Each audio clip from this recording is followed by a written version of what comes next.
殺人ニュース、時代を超えて伝える信頼のニュースをお届けします。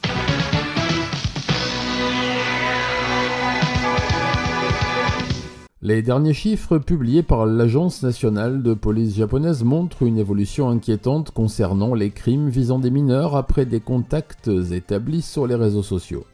En 2025, 1566 enfants et adolescents de moins de 18 ans ont été victimes d'infractions criminelles après avoir interagi avec quelqu'un via une plateforme en ligne.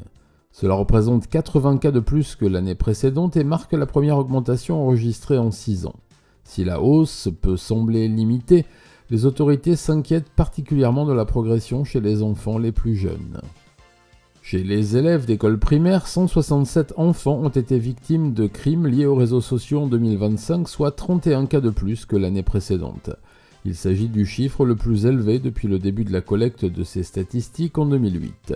La progression est également frappante sur le moyen terme puisque ce nombre a doublé en seulement 4 ans, passant de 83 victimes en 2021 à 167 aujourd'hui.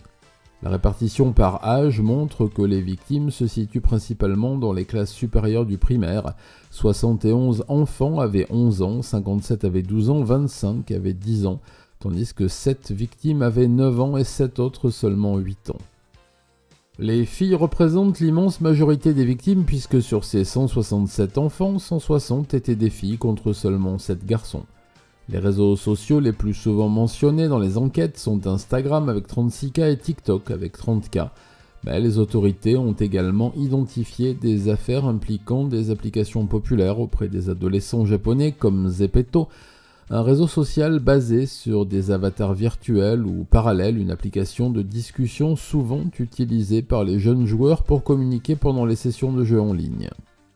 Les crimes commis après ces contacts numériques sont en quasi-totalité de nature sexuelle.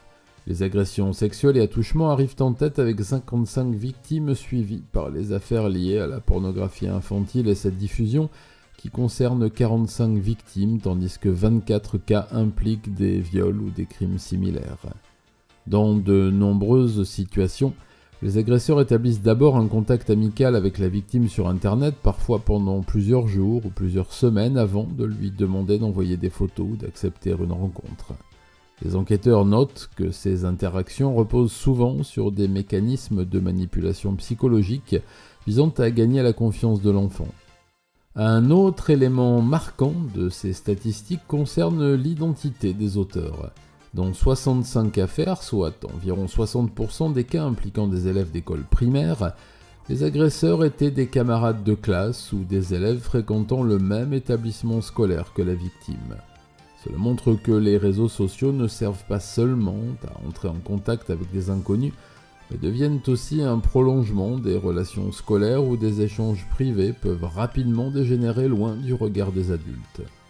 Face à ces chiffres, la police japonaise appelle les parents et les établissements scolaires à renforcer la vigilance concernant l'utilisation des smartphones et des réseaux sociaux par les enfants, alors que l'accès aux plateformes numériques se généralise de plus en plus tôt chez les élèves du primaire.